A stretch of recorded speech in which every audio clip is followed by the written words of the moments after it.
على ذكرك وشكرك وحسن عبادتك. الحمد لله الذي أحيانا بعدما أماتنا وإليه النشور. Hadirin wal hadirat jamaah salat subuh yang dimuliakan oleh Allah Subhanahu wa taala. Alhamdulillah, kita memperbaharui daripada rasa kesyukuran kita kepada Allah Subhanahu wa taala, yang mana pada pagi hari yang penuh dengan keberkahan ini kita masih bisa melaksanakan sebuah kewajiban kita dalam rangka meningkatkan ubudiyah, begitu juga dengan ketakwaan kita kepada Allah Subhanahu wa taala. Mudah-mudahan apa yang kita lakukan pada bulan yang penuh dengan kemuliaan ini senantiasa diterima sebagai amal soleh di sisi Allah Subhanahu wa taala. Amin ya rabbal alamin. Salah satu bentuk keberkahan yang ada di dalam salat subuh itu sebagaimana yang telah disabdakan oleh Rasulullah sallallahu alaihi wasallam, Allahumma barik li ummati fi buquriha. Ya Allah, kata Rasulullah, berikanlah keberkahan kepada umatku yang mana mereka masih menunaikan ibadah salat subuh secara berjamaah. Karena salat subuh di dalam bulan puasa itu adalah waktu yang sangat rawan tuh. Karena jam 3 pagi disambung lagi dengan menunaikan ibadah salat subuh, maka wajar pada pelaksanaan salat subuh mungkin suasananya agak sedikit mendukung ya, dalam artian mungkin mata kita juga sudah 5 watt, ataupun salah satu bentuk daripada keberkahan yang ada di dalam salat subuh itu adalah seperti halnya yang telah didoakan oleh Rasulullah sallallahu alaihi wasallam. Bapak Ibu yang dimuliakan Allah, ada sebuah kisah yang diceritakan oleh Abu Bakar Asy-Syati Ad-Dimyati di dalam kitabnya I'anatul Talibin, yang mana kisah ini dua versi yang berbeda. Ada yang mengatakan dikisahkan oleh Sayyidina Ali bin Abu Talib, dan yang kedua adalah dikisahkan oleh Abu Bakar As-Siddiq, tapi tujuannya sama, yang mana versi daripada cerita ini dua hal yang berbeda. Bapak Ibu yang dimuliakan Allah Subhanahu wa taala, apa kata Syekh Abu Bakar Asy-Syati Ad-Dimyati, salah satu yang menyebabkan di dalam solat itu adalah bacaan ketika bangkit dari ruku kalimat tasmi', yaitu sami Allahu liman hamidah.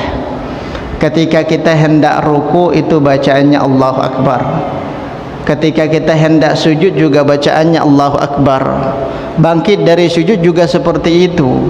Maka muncul sebuah pertanyaan, di dalam solat itu ada bacaan yang berbeda, isyarat yang telah diucapkan oleh sang imam, yaitu ketika hendak i'tidal membacakan tasmi' dengan lafaz sami Allahu liman hamidah. Maka diceritakan oleh seorang syekh ini, yang mana beliau itu juga bermazhab daripada Syafi'iyah, suatu ketika salah satu di antara khulafaur rasyidin, yaitu Ali bin Abu Talib, seperti hanya yang kita ceritakan di awal tadi, dua versi yang berbeda. Ada yang mengatakan ceritanya Ali bin Abu Talib, dan ada yang mengatakan ceritanya Abu Bakar As-Siddiq. Maka apa yang dilakukan oleh Ali bin Abu Talib, dulu para sahabat-sahabat Nabi mereka sangat antusias untuk menunaikan ibadah solat subuh secara berjamaah. Sangat jarang di antara mereka yang masbuk. Jangankan tidak berjamaah, masbuk saja jarang tuh. Tapi suatu ketika Ali bin Abu Talib ini ya diuji oleh Allah Subhanahu wa taala. Bukan berarti masbuk itu sebuah aib ya, tidak. Itu adalah sebuah usaha seseorang untuk tidak terlambat di dalam menunaikan ibadah salat. Maka apa kata Rasulullah, seandainya ada di antara kalian yang masbuk hanya mendapatkan tasyahud akhir, at-tahiyatul mubarakatus salawatut thayyibatu lillah. Imam ini sebelum mengucapkan salam ke sebelah kanannya, ternyata masih ada makmum yang mendapati posisi imam sedang tahiyat akhir, maka Allah telah memberikan pahala kepadanya sama halnya dengan orang yang solat berjamaah secara utuh. Ya, bukan berarti sebuah aib. Yang jadi masalah itu kan orang yang tidak solat berjamaah, bahkan tidak solat subuh tuh.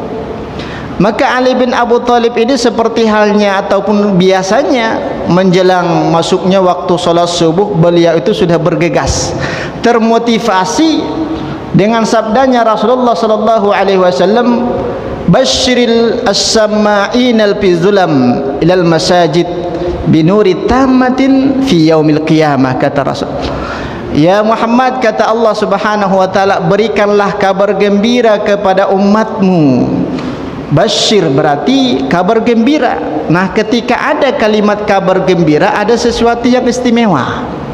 Ada orang tua mendapat kabar gembira, mungkin anaknya diterima di sebuah perusahaan, itu kabar gembira.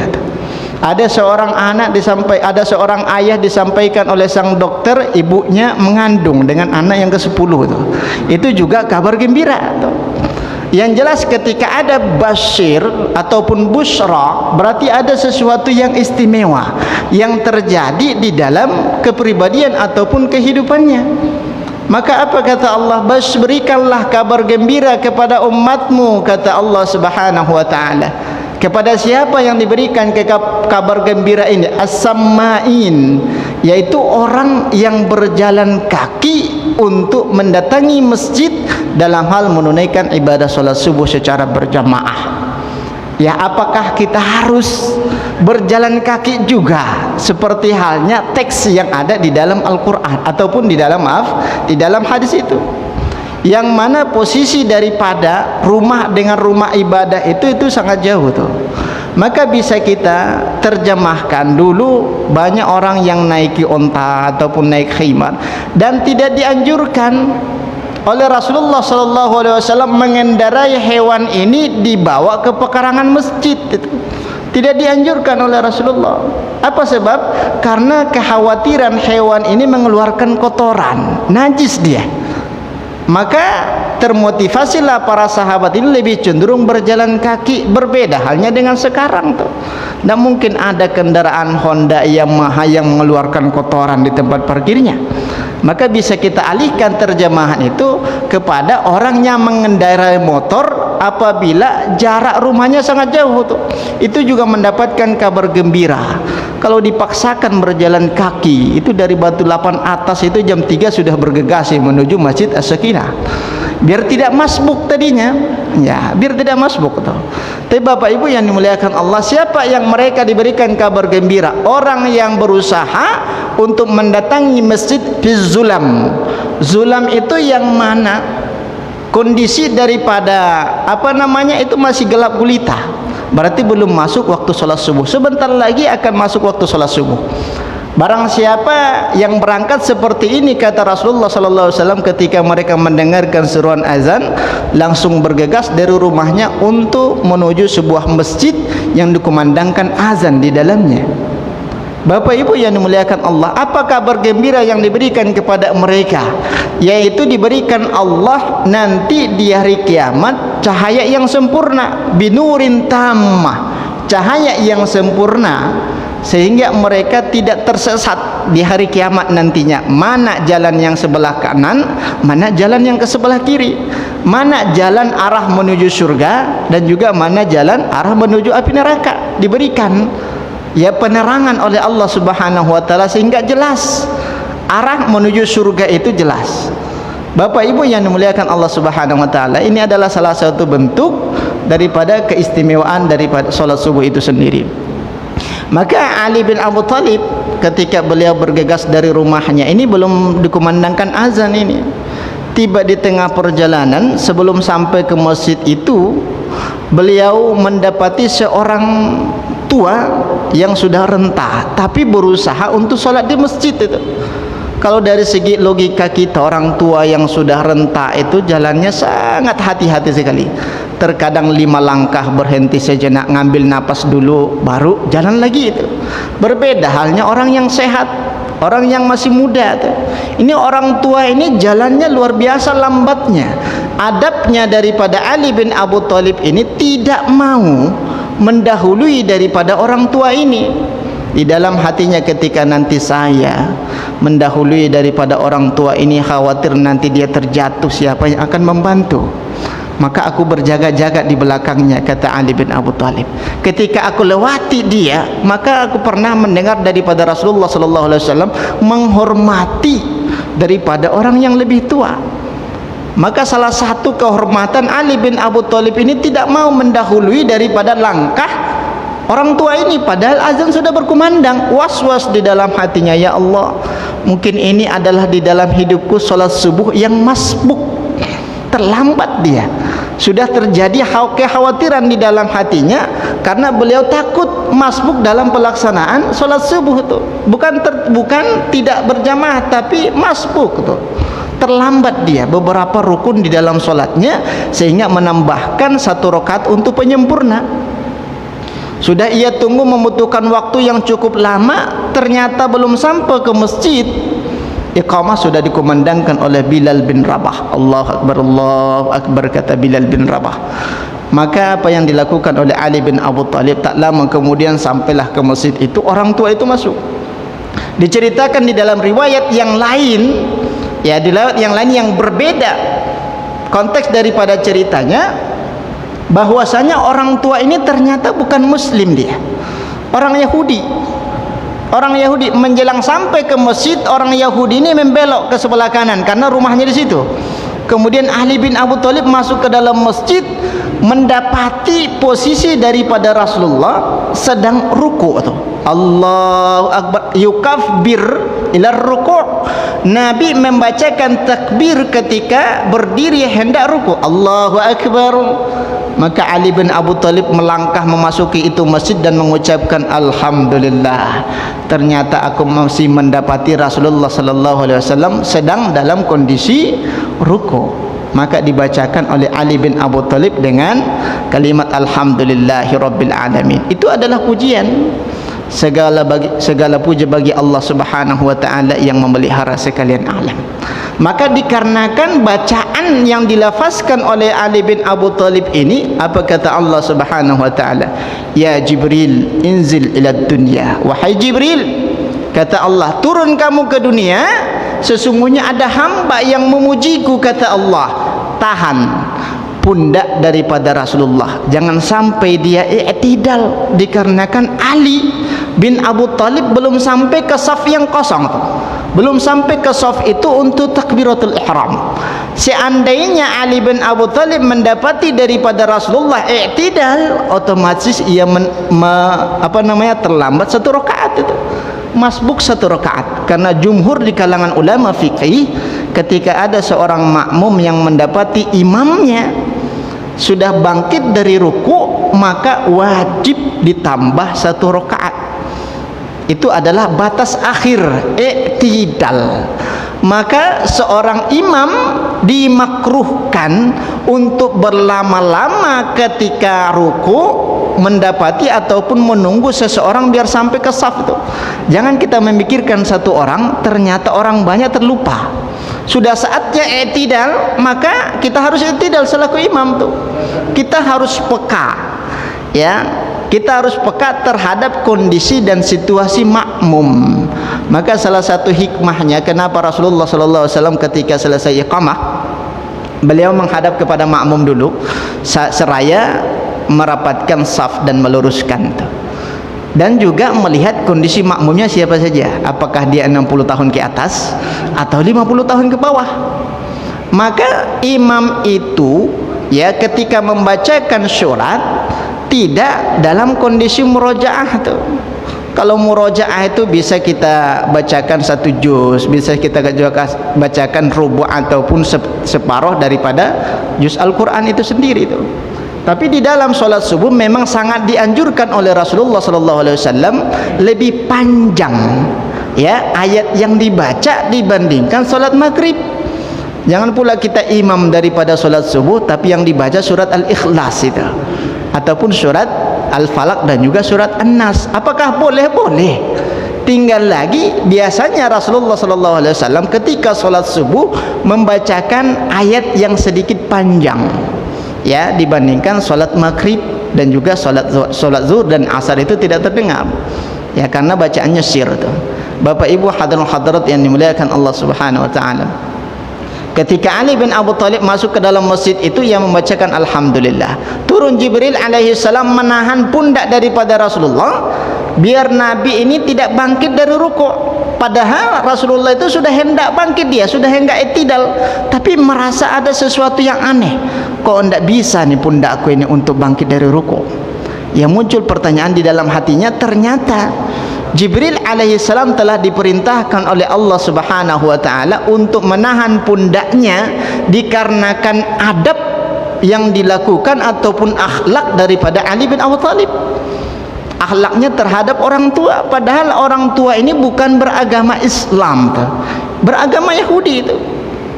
Maka kita selaku umat sosial ya harus bermuamalah, siapapun orangnya, apapun agamanya, itu harus bermuamalah itu. Bermuamalah, hubungan masalah sosial, bermasyarakat, bertetangga. Tapi kalau masalah ibadah itu kan sudah diatur masing-masing. Ibadah kita seperti apa, ibadah mereka juga seperti apa. Inilah yang dinamakan dengan toleransi, bukan saling tolong-menolong di dalam masalah ibadah, tapi di dalam masalah muamalah ataupun sosial. Tapi Bapak Ibu yang dimuliakan Allah Subhanahu wa taala, setelah sampai Ali bin Abu Thalib ke saf yang kosong, ia bertakbir Allahu Akbar. Itu salah satu tata cara ketika ada di antara kita yang masbuk. Ada hal-hal yang dimakruhkan. Yang pertama, dimakruhkan bagi orang yang masbuk ketika mendapati imam sedang sujud menunggu sampai imam ini berdiri.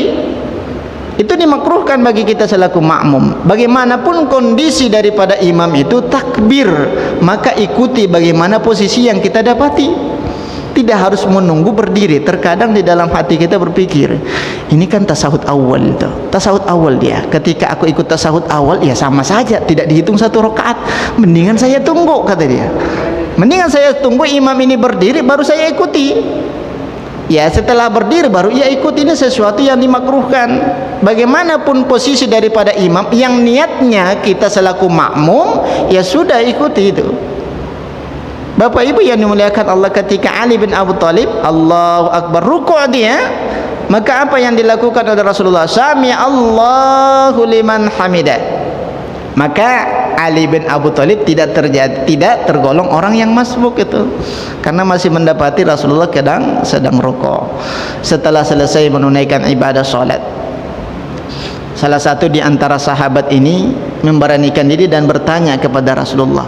Ya Rasulullah, kata sahabat ini, kami mendapati engkau dalam pelaksanaan solat subuh ini agak sedikit aneh dibandingkan solat subuh yang lainnya. Apa yang aneh wahai sahabatku? Itu rukuknya agak sedikit lama, ya, dibandingkan rakaat yang kedua ataupun solat yang sebelumnya. Apa yang menyebabkan engkau ya Rasulullah rukuk terlalu lama? Maka apa kata Rasulullah SAW? Awalnya juga saya heran, katanya. Tapi ketika dikhabarkan oleh Allah Subhanahu wa taala, ternyata Jibril alaihissalam menahan pundakku agar tidak i'tidal, dikarenakan sahabatku Ali bin Abu Thalib masih di luar, dia belum sampai ke saf. Ini riwayat yang pertama. Yang kedua itu dikisahkannya bukan Ali, tapi Abu Bakar As-Siddiq. Bapak Ibu yang dimuliakan Allah, maka apa kata Abu Bakar Asy-Syati Ad-Dimyati yang mengarang kitab I'anatul Talibin tadi? Sebelumnya Rasulullah setiap gerak solat itu membacakan kalimat Allahu Akbar, Allahu Akbar, Allahu Akbar, Allahu Akbar. Tidak ada sami Allahu liman hamidah. Tapi dikarenakan kisah daripada Ali bin Abu Thalib ini, maka apa kata Jibril? Ya Muhammad, sesungguhnya Allah telah memerintahkan kepada engkau mulai hari ini sampai ke depannya, ketika hendak i'tidal ucapkanlah kalimat sami Allah liman hamidah. Ini ceritakan oleh seorang ulama. Tapi Bapak Ibu yang dimuliakan Allah Subhanahu wa taala, kenapa ucapannya sami Allahu liman hamidah?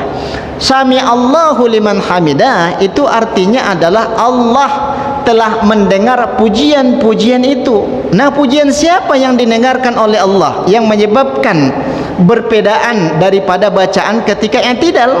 Pujian daripada Ali bin Abu Thalib tadi yang terlambat itu.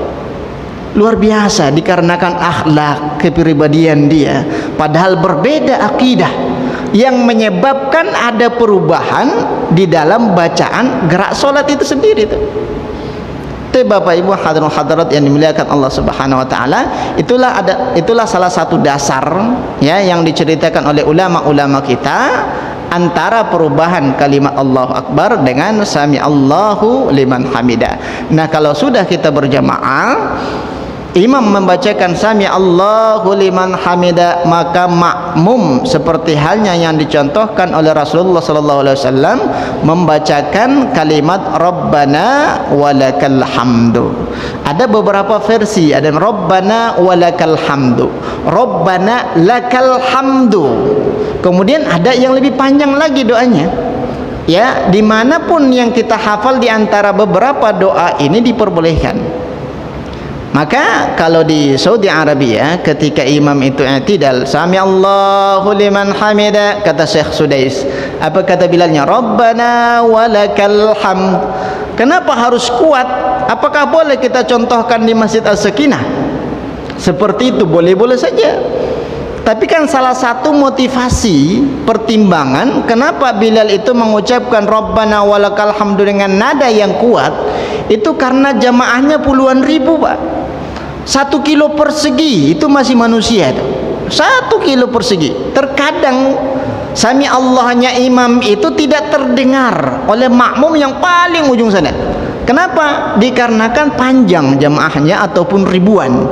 Maka diiringilah dengan Bilal tadi, Rabbana walakal hamdu. Apalagi musim haji itu, sampai-sampai kita masih keluar dari pintu hotel itu sudah orang tuh untuk sholat berjamaah. Maka 10 menit sebelum azan kita harus sudah di Masjidil Haram biar dapat tempat sujud ataupun tempat duduknya. Itu kondisinya di Masjidil Haram. Berbeda hanya dengan Masjid Nabawi. Kalau di Masjid Nabawi agak sedikit tertib dia dibandingkan Masjidil Haram. Ya, safnya diatur, kemudian juga laki-laki perempuan tidak bercampur aduk.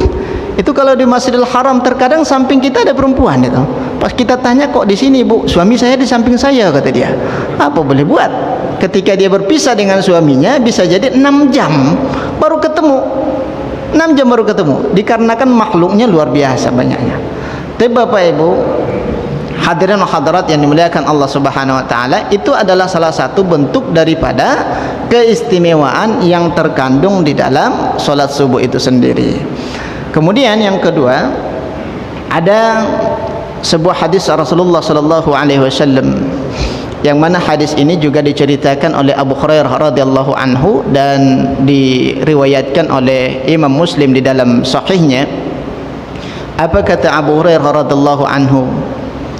Bahwasanya Rasulullah sallallahu alaihi wasallam bersabda di dalam hadisnya, kata Abu Hurairah, "Sinfani min ahlin nari lam arahuma."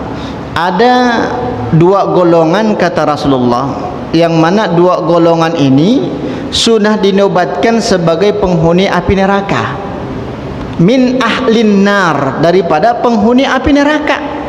Yang sering kita ceritakan ataupun yang sering kita dengar, penghuni surga seperti ini kriterianya, penghuni surga seperti ini kriterianya. Di dalam hadis ini diceritakan oleh Rasulullah ada 2 golongan yang mana mereka adalah ciri-ciri yang akan dimasukkan ke dalam api neraka. Kata Rasulullah, lam arahuma, dan 2 golongan ini belum pernah terjadi di zamanku, belum pernah ketemu di zaman daripada Rasulullah. Tidak ketemu ini yang 2 golongan ini. Kapan ini terjadinya? 14 abad yang akan datang, ya, setelah masa daripada Rasulullah. Kapan 14 abad? Ya zaman sekarang itu. Sekarang itu adalah salah satu bentuk daripada mukjizat Rasulullah sallallahu alaihi wasallam, bisa memprediksikan Ya, beberapa ratus tahun yang akan datang kondisi umat Islam seperti ini, kata Rasulullah. Beberapa ratus tahun yang akan datang kondisi umat Islam seperti ini. Maka salah satu yang membuktikan bahwasanya Nabi itu punya mukjizat adalah hadis ini. Apa kata Rasulullah? Simfani min ahlin nari lam arahuma. Ada dua golongan dari penghuni api neraka yang mana mereka belum pernah aku temui di zamanku, kata Rasulullah. Siapa yang dua golongan ini? Yang pertama kata Rasulullah, siyatun ka'asnamil baqari yatribuna bihan nas. Siyatun ya adalah cambuk. Yatribuna siyatun ka'asnamil baqari. Cambuk seumpama ekor sapi ataupun ekor kerbau. Ya, cambuk seperti itu modelnya. Yatribuna bihan nas. Mereka memukulkan kepada manusia yang tidak bersalah. Kenapa dimisalkan dengan cambuk? Dulu di zamannya Rasulullah, kemudian di zaman jahiliyah, siksaan itu identik dengan cambuk, tidak dengan pukulan. Kalau sekarang kan sudah ada pukulan itu. Di zaman Rasulullah itu identik siksaan itu dengan menggunakan cambuk. Raja-raja yang zalim dulu itu memegang cambuk kemudian memukulkan kepada rakyatnya yang tidak berdosa. Maka ada sebahagian ulama-ulama mufassirin, ulama-ulama hadis menafsirkan bahwasanya cambuk seperti halnya ekor sapi ini dipukulkan kepada manusia adalah orang yang ada kewajiban, dalam artian sekelompok aparat. Aparat yang memukul daripada rakyatnya yang tidak bersalah. Ini aparat yang zalim. Siapa aparat yang zalim?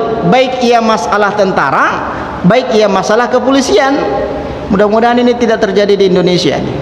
Ya, tidak terjadi di Indonesia. Sekelompok aparat, kata Rasulullah, yang mana mereka ini hidup di tengah-tengah ataupun di lingkaran seorang pemimpin yang zalim.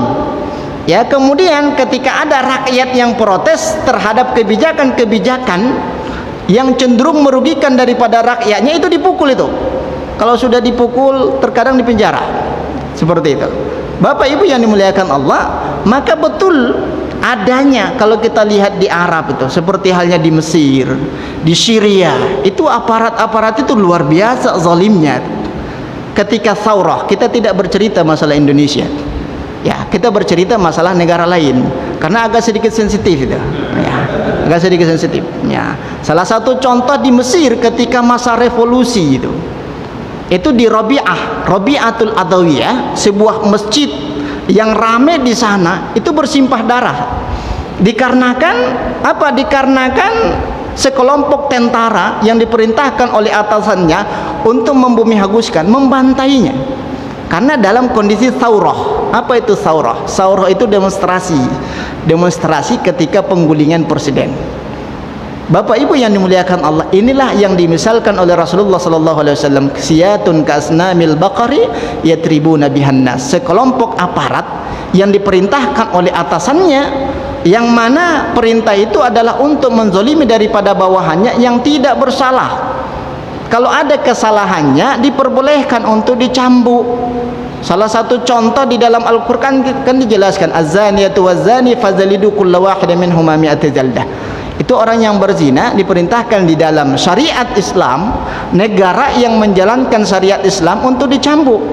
Kalau negara Indonesia, negara kita ini kan tidak menjalankan syariat Islam, maka tidak ada hukuman cambuk. Ya, 100 cambuk. Kemudian ada orang yang mabuk juga dicambuk di dalam syariat Islam. Nah, itu sesuatu yang diperbolehkan di dalam agama Islam. Ini tidak ada kehalalan dia untuk memukul daripada rakyat itu sendiri itu. Kalau sekarang sudah kita lihat ini Bapak Ibu, bukan hanya di Arab itu, kita lihat di Myanmar, di negara-negara yang lain. Ini adalah salah satu mukjizat yang telah diprediksikan oleh Rasulullah sallallahu alaihi wasallam akan terjadi itu. Belum ada apa-apanya ternyata sudah dihukum. Ya, sudah dianggap sebuah kriminal yang dilakukan oleh si fulan ini. Kemudian golongan yang kedua kata Rasulullah sallallahu alaihi wasallam, nisaun, itu sekelompok perempuan. Berarti cenderung perbuatan yang dilakukan di dalam hadis ini adalah yang dilakukan oleh perempuan. Siapa mereka? Nisaun, sekelompok perempuan.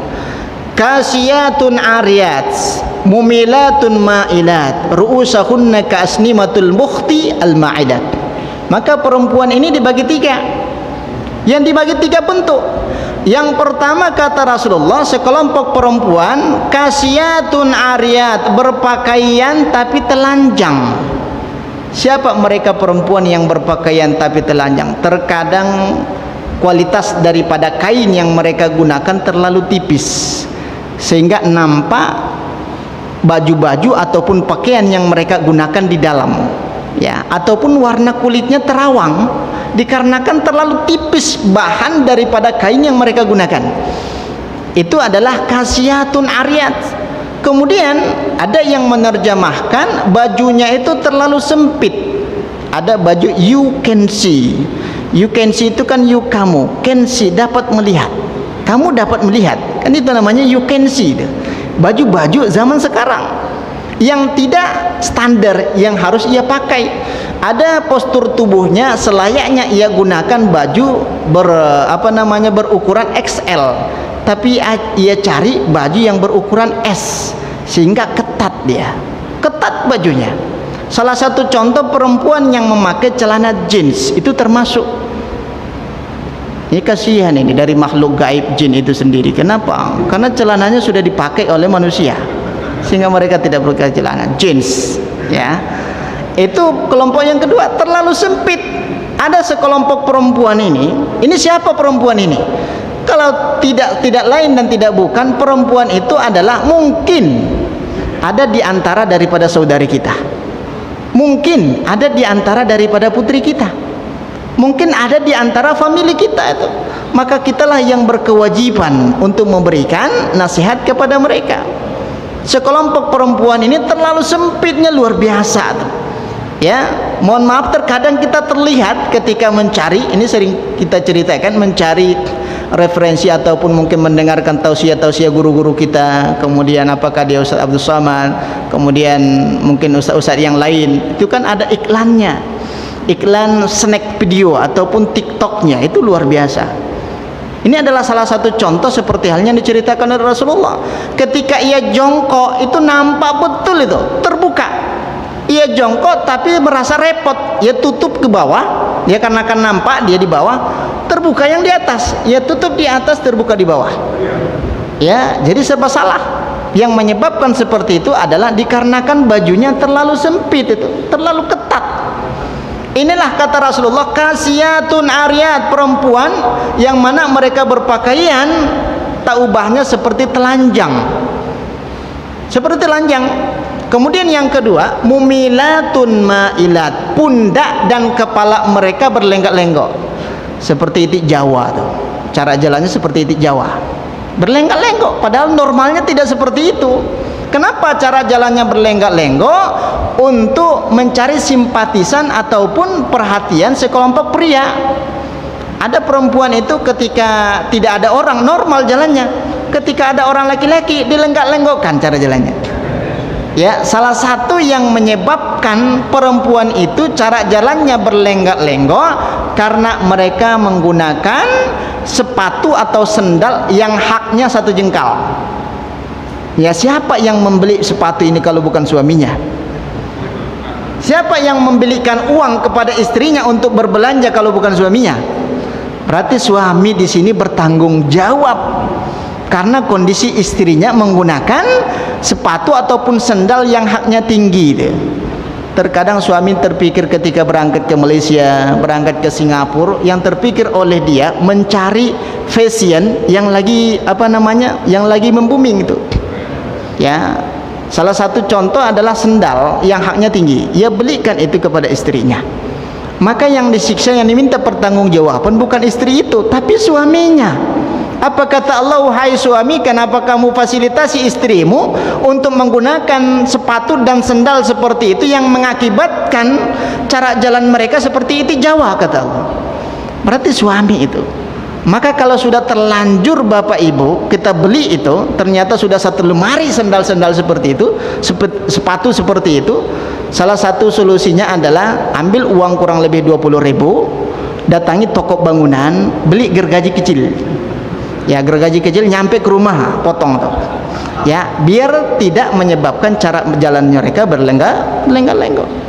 Maka yang terakhir kata Rasulullah sallallahu alaihi wasallam, ru'usahunna ka'asnimatil bukhti al-ma'ilat, yang mana kepala mereka disambung tuh seperti halnya punduk unta yang condong. Bagaimana punduk unta? Punduk unta itu ada yang berpunduk dua, ada yang berpunduk satu. Padahal normalnya tidak terlalu tinggi itu rambut karena disambung oleh dia menggunakan wig.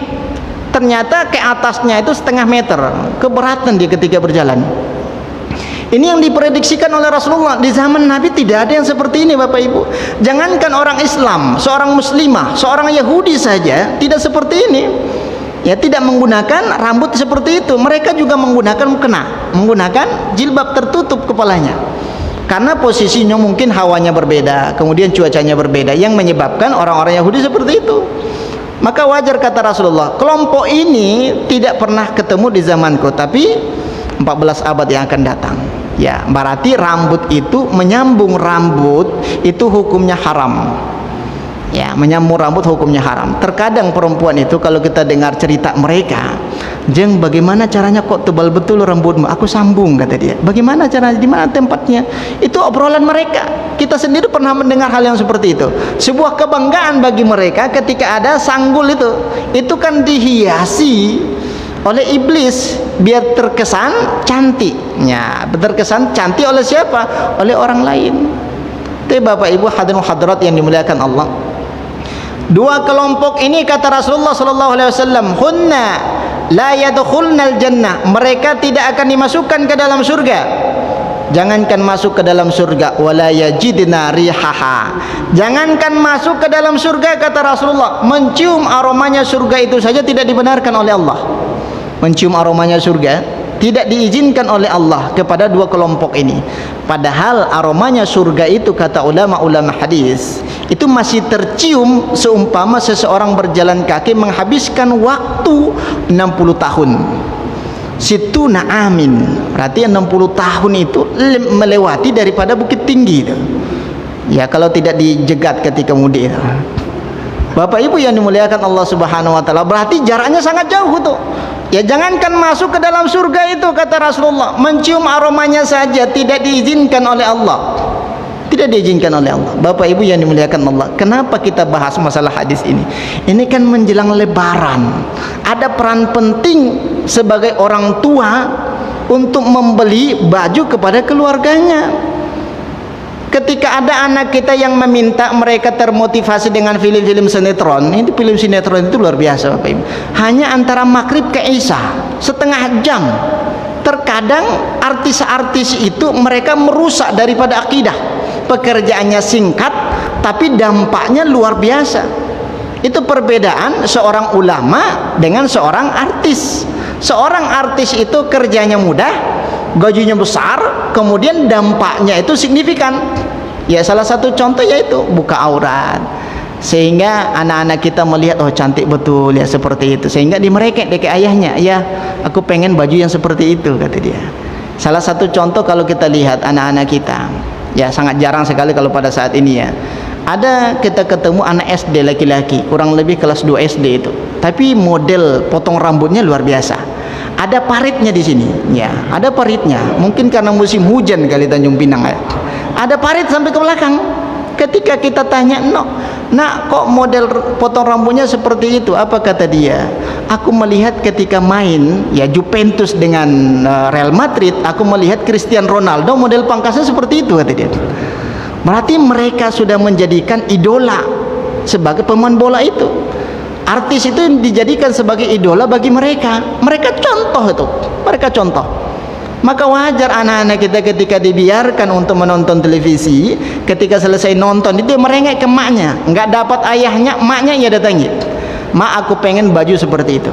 Nah, ingat Bapak Ibu, kita selaku kepala keluarga yang bertanggung jawab di dalam rumah tangga akan ditanya oleh Allah. Wahai fulan suami, kenapa kamu biarkan daripada istrimu memberikan baju kepada anakmu dengan model yang membuka aurat? Bapak Ibu yang dimuliakan Allah Subhanahu wa taala, jangan sampai ada di antara keluarga kita, ada di antara anak-anak kita, begitu juga dengan istri kita yang tergolong seperti halnya yang diceritakan oleh Rasulullah sallallahu alaihi wasallam di dalam hadis itu. Yang mana hadis ini diriwayatkan oleh Imam Muslim, berarti sahih. Salah satu bentuk daripada mukjizat Rasulullah sallallahu alaihi wasallam. Tapi Bapak Ibu hadirin hadirat yang dimuliakan Allah Subhanahu wa taala, karena waktu syuruk sudah masuk ya. Karena seperti halnya yang kita sampaikan tadi, ini waktu yang rawan. Salah satu tanda subuh itu waktu rawan di dalam puasa, banyak di antara orang tua kita itu yang mencari sandaran itu. Nah, ini kalau kita lanjutkan kurang lebih 10 menit lagi terlelap itu kawan tuh. Ya enggak jadi sholat syuruk ya. Maka oleh karena itu sampai sini saja, mudah-mudahan bermanfaat ya. Apa Ustaz Ali? Ya. Nah. Atau mungkin ada beberapa hal yang perlu kita diskusikan, insyaallah di pertemuan yang akan datang. Baik, wallahu a'lam bishawab. Nakhtatim bi qiraati alhamdulillahi rabbil alamin, dan doa kafaratul majlis. Subhanakallahumma bihamdika asyhadu an la ilaha illa anta astaghfiruka wa atubu ilaik. Assalamualaikum warahmatullahi wabarakatuh. Ya, silakan. Zihar. Udah itu. Tentang apa? Jihad, zihar. Oh, zihar. Silakan. Tapi nggak pakai mic ya. Silakan yang sudah mau sholat, silakan. Udah kita. Ustaz, tentang zihar ini ada kita dalam mengatakan istri kita seperti ibu, punggung ya. Apakah itu pertanyaan saya melakukan untuk bapak satu? Misalnya istri kita menyebabkan kita sama suami seperti bapaknya, lalu yang kedua, jika hal ini terbuat, apa denda atau hukuman bagi kita? Apa ini? Kemudian panggilan abi dan umi, mohon maaf, papa dan mama, itu apakah termasuk bersyarat? Karena abi itu merupakan ayahku, umi itu ibu.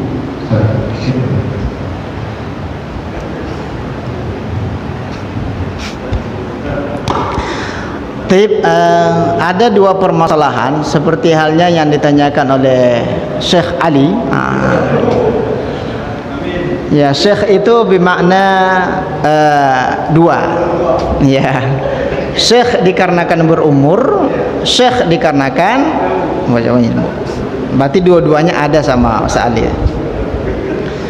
Bolehkah kita memanggil kepada istri kita dengan panggilan ummi ataupun panggilan abi ummi? Ini ada sekelompok orang yang membantah ataupun mengkritik dengan panggilan itu. Abi dan ummi, ayah ibu, papa bunda, kan seperti itu. Ayah ibu kan kalau dalam teks bahasa Indonesia, ketika kita konversikan ke bahasa Arab itu artinya abi ummi. Nah, biasanya di dalam rumah tangga itu panggilan abi ummi ketika mereka memiliki anak. Itu baru pas di dalam kaidah bahasa Arabnya. Ini baru menikah sudah panggilan abi ummi. Jangankan sudah menikah, belum menikah saja sudah panggilan abi ummi itu. Remaja-remaja sekarang itu SMS-nya luar biasa, WhatsApp-nya luar biasa, panggilan ummi. Padahal mereka belum menikah, kan seperti itu. Kenapa tidak diperkenankan ataupun tidak diperbolehkan menyalahi di dalam kaidah bahasa Arab ketika sudah menikah belum punya anak? Ayah ibu itu ayah siapa? Kan seperti itu. Abi, ada ya di situ menunjukkan badalun min ana, ganti dari ana. Abun itu bapak, abi bapakku ataupun ayahku, ummi berarti ibuku. Ketika mereka sudah memiliki anak, ternyata setelah dijelaskan secara mendetail, tujuan panggilan abi ummi itu kan ayahnya anak-anakku, kan seperti itu. Sehingga anaknya itu mahzub, terhilang dia. Seperti halnya istri kita memanggil kepada suaminya abi, tujuannya kan adalah ayah daripada anak-anakku, bukan ayahnya. Itu yang tidak diterima sekelompok orang, sehingga mereka apapun bentuk alasannya panggilan abi ummi itu tidak boleh gitu ya. Padahal kan tujuannya berbeda. Sama halnya dengan bahasa Indonesia tuh. Kalau sebelum ada anak, abang, adik, ketika sudah punya anak, apalagi anaknya sudah besar-besar, sudah kuliah, maka agak sedikit malu istri ini manggil abang ke suaminya ketika anaknya ada. Itu kan orang Indonesia, malunya lebih tinggi, luar biasa itu. Itu adalah sebuah kemuliaan dan keistimewaan. Tidak mungkin si istri itu manggil abang, padahal anaknya sudah kuliah ada. Maka yang ia panggil apa? Ayah. Tujuannya apa? Kenapa ia panggil ayah? Apakah dinisbatkan kepada orang tuanya? Tidak. Tujuannya itu adalah memanggil kita sebagai ayah daripada anaknya. Nah, kalau tidak ada anak, ya mungkin mereka masih tetap abang adik, sayang. Jarang sekali orang tua manggil sayang kepada istrinya ketika ada anaknya yang sudah dewasa. Kita kan agak sedikit malu juga, kan seperti itu. Maka digantilah dengan ucapan ayah, bunda, abi dan ummi. Ya, itu diperbolehkan, itu diperbolehkan dengan syarat ketika sudah memiliki keturunan, memiliki anak. Nah, itu diperbolehkan. Terus yang kedua, ini masalah zihar, insyaallah di lain waktu akan kita bahas.